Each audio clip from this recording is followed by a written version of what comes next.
page 35, and I dissected I love this. this I'm book. going to have to take a picture, Oh, some screenshots of your I'll send you, of your book, that, you know, and as a this, testimony to yeah, to I share. tore it up, right? Yeah. No, it's amazing. It really is. I mean, But on page 35, it says, a heart that is not united is caused by a soul that is not prospering.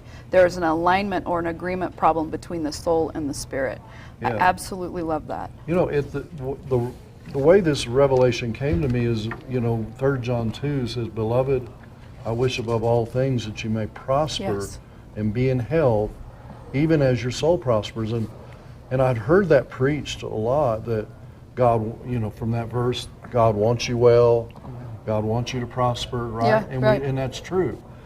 But there's a difference between prospering consistently and walking in health and then needing healing. Right. Okay, and then when I read that verse, it was like God. I was reading through a new Bible that year, and I knew God was going to give me revelation, and I'd gone through the whole Bible and got to 3 John 2, and it said, "Even as your soul prospers," and I thought, man, I've never heard anybody teach that before. And the Lord said, "Well, I'm teaching to you now." And then I said, if this was so important, man, I would have written 10 chapters. And he said, "Well, I wrote a book, the Bible."